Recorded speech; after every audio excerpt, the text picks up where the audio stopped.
Hi all. There was some question about the relationship between points and picas and inches on Tuesday, so I thought I would take just a couple of minutes to do a brief recording and try to come up with something in terms of a website that might help you as well better understand it. Reading on page 62 in your textbook, however, in the left-hand column, you'll see visually a relationship between points to picas and to inch as well. On figure 5.8 or 5-8, for example, on page 62, it indicates that there are 6 picas per inch and 12 points per pica. Now, if you're looking at that kind of a measurement in relationship to an InDesign document or working with text, a couple of things for you to consider or to understand. The point, and I'm sure you guys know this, it's generally, in graphic design, it's always a unit of measurement that's used primarily for representing the height of characters and then also the amount of space between the lines, and we know that as leading. So point, again, as a unit of measurement, it's equal to 1/72nd of an inch, and it's used primarily for type measurements. Now the next, on this particular handout, on this page, and we don't discuss this in our textbook, but it talks about pitch transferred to points. 1/20th of a pitch equals how many points? For example, 12 pitch equals 120 divided by 12 equals 10 points.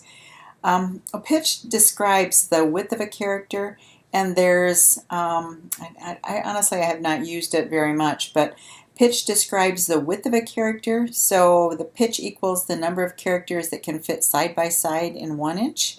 So for example, a 10 pitch equals 10 characters per inch, or 10 CPI.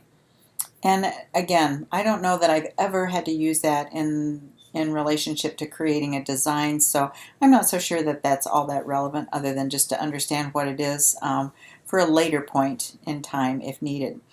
Pica, however, that's a measurement that you will use on a fairly regular basis if you choose to do layout and design. That refers to a measurement typically of a paragraph, for example, or a line width. Pica refers to a unit of measurement equal to 1/6 of an inch or 12 points. A pica, 1 pica equals 1/6 of an inch or 12 points. So pica and points can be used interchangeably, and many typographers use pica as their standard unit of measurement. Many graphic designers do as well. So for example, just what it indicated here, points divided by 12 equals a pica. For example, if it's 24 points, so it's points divided by 12 equals 2 pica. And then again, pitch is not something, as we mentioned earlier, that we work on a regular basis, so I'm not going to waste your time going over that. Here is a table for some common point sizes that you will encounter. So if you look at the number of the points, again, remember these are like an 18-point type. In picas, that would measure 1.5 or 1/4 of an inch. So hopefully that explains that somewhat, but again, points and picas are kind of like inches and millimeters. They're fixed measurements. They're also proportional in that their lengths depend on the size of the type they're measuring. So if the type size changes, the unit also changes in proportion to it. I'm taking this right out of the textbook on page 62. Without proportional units, scalable fonts and adjustments to kerning or tracking would be more difficult.